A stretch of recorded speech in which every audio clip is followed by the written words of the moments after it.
सुगरण पक्षाच्या घरट्याला खोपा म्हणतात. सुगरणीचा खोपा अत्यंत सुबक, सुंदर.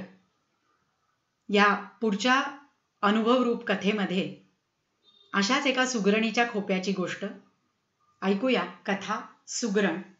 लेखक श. ना. नवरे. श्रोते हो, अशाच सुंदर वेगवेगळ्या गोष्टी ऐकण्यासाठी कथा मंजिरी चॅनल नक्की सबस्क्राईब करा. तर ऐकूया सुगरण. लेखक श. ना. नवरे. कार्यक्रमासाठी मी साताऱ्याला जात होतो. गाडीतून जाताना संस्थेच्या सेक्रेटरीनी सहज बोलायचं म्हणून विचारलं, याआधी कधी साताऱ्याला आला होतात का? 7-8 वर्षांपूर्वी आलो होतो, मी म्हणालो. नात्यातलं एक लग्न होतं तेव्हा आलो होतो. चांगला 3 दिवस मुक्कामही केला होता. असं म्हणून सेक्रेटरी खिडकी बाहेर बघत पुढचा प्रश्न शोधू लागला.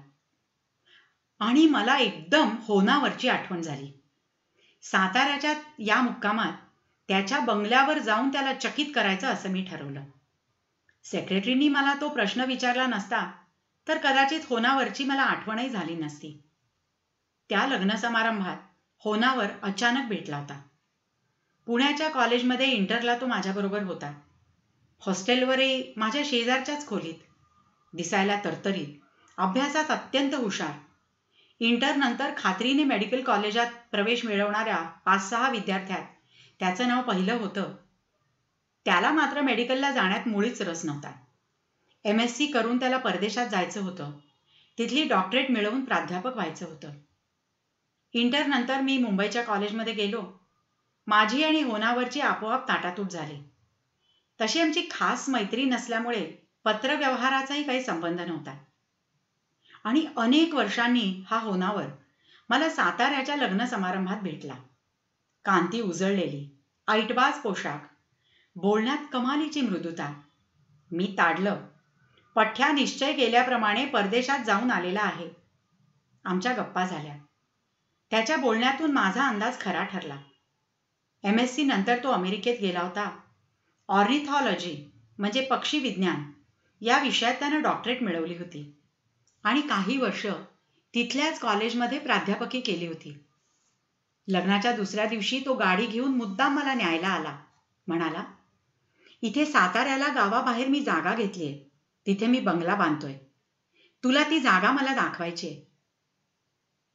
त्याच्याबरोबर मी त्या जागेवर गेलो.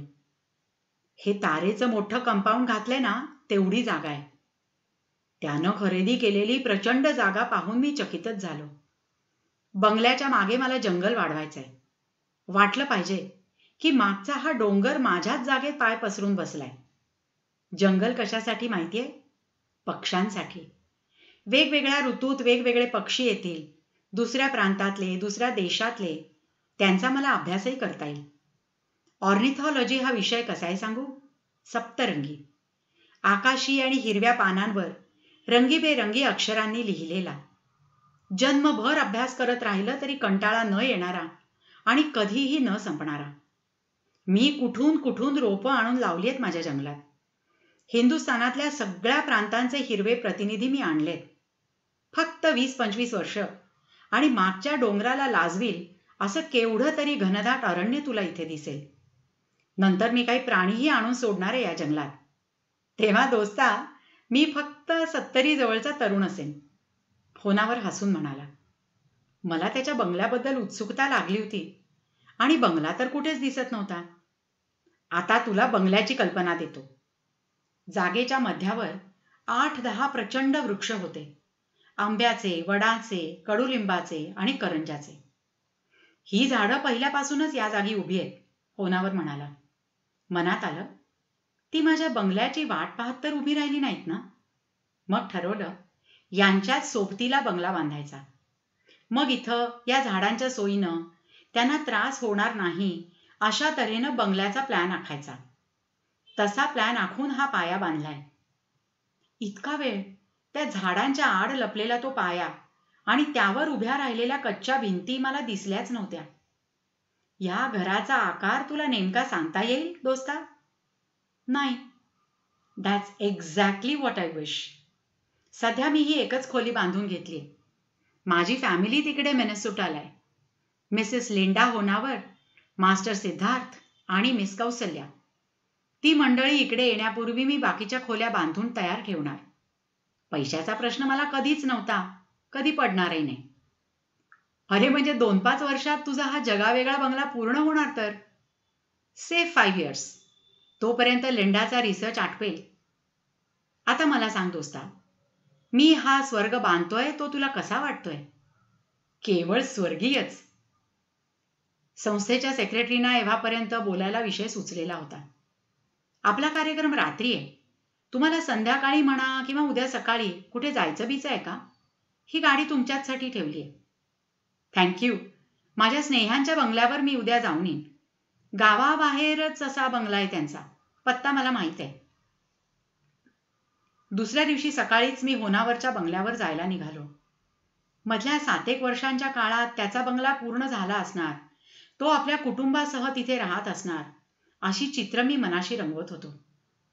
होनावरच्या जागेकडे पोचता पोचताच दुरूनच डोंगराच्या पायथ्याजवळचं जंगल वाढलेलं दिसलं. कंपाऊंड लगत लावलेली झाडंही फुलांनी बहरून आलेली दिसली. मात्र बंगल्याशी आलो तर पाहिलं की बंगला पूर्वी पाहिला होता तसाच, तेवढाच होता. मधली एक खोली, बाजूला अर्धवट बांधलेल्या भिंती, मोकळ्या पायावर गवत वाढलेलं. मी दार वाजवलं. कम इन, दार उघडच आहे. होनावरचा आवाज मी ओळखला. दार लोटून मी आत गेलो.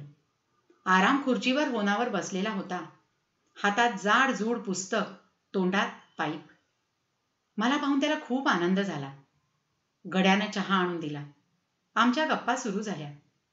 होनावर, मागची जंगलातली झाडं मला दुरूनच दिसली. मस्त वाढली आहेत. कंपाऊंड जवळच्या झाडांना देखील फुलं बिलं. होनावर फिकट हसला. दोस्ता, you are literally beating about the bush. बंगल्याची गोष्ट नेमकी वगळून तू बोलतोयस, राईट? Now listen. होनावरने तोंडातून पाईप काढून विझवला. आमची ऑर्निथॉलॉजी ग्रेट आहे. तुला सुगरण पक्षी माहितीये? तो काय करतो? बायको पोरांसाठी ऐटबाज लांबोडकं असं घरटं बांधायला घेतो. चांगलं झाड निवडून, त्या झाडाला अडचण होणार नाही अशी त्याच्यावरची जागा निवडून घरटं अर्ध बांधून झालं की तो आनंदाने झाडाच्या फांदीवर बसून झोके घ्यायला लागतो. मादीला प्रेमाने साद घालायला लागतो. त्याच्या प्रेमात पडलेली मादी मग त्याच्याकडे येते. तिला घेऊन तो आपण बांधलेलं अर्धवट घरटं दाखवायला नेतो. ती घरट्यातून फिरते, घरट्याचं नीट निरीक्षण करते. तिला घरटं पसंत पडलं की तो नर दुप्पट उत्साहाने उरलेलं काम झटकन पुरं करून टाकतो. पण समजा मादीला ते घरटं पसंत नाही पडलं तर तो तसंच अर्धवट टाकतो. पुन्हा दुसरं झाड, दुसरी जागा निवडतो. नव्यानं घरटं बांधायला घेतो. कितीतरी झाडांवर तू अशी अर्धवट बांधलेली घरटी पाहिलीही असशील. मी हं म्हटलं आणि होनावरकडे पाहत राहिलो.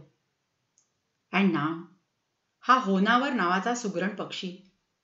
त्याची लिंडा ब्रेन ट्यूमर होऊन तडकाफडकी गेली. सिद्धार्थ आणि कौसल्या, त्यांना तिथल्या आजोबांचा जास्त लळा लागलेला. ती 2 पिल्लं देशांतर करणारे पक्षी नाहीत हे कळून चुकलं. लिंडाला पोचवून पिल्लांचा निरोप घेऊन हा सुगरण पक्षी इथे एकटाच परत आला. त्यानं कशाला आता हे घरटं पूर्ण करायचं? हे घरटं आता असंच अर्धवट राहणार. होनावरनी हुंदका दिला. पिल्लांना म्हटलंय, मॉमच्या नावानं एक सुंदर उंच वाढणारं, फुलांनी बहरणारं झाड लावा. का माहितीये? मी प्रश्नार्थक चेहरा केला. पुढच्या जन्मी मी देशांतर करणारा पक्षी झालो तर एखाद्या ऋतूत मी लिंडाच्या देशात जाईन. त्या उंच झाडावर बसून झोके घेत लिंडाला साद घालत राहीन. काही वेळानं मी त्या सुगरण पक्षाचा निरोप घेतला. त्याच्या अर्धवट बांधलेल्या घरट्यातून बाहेर पडलो.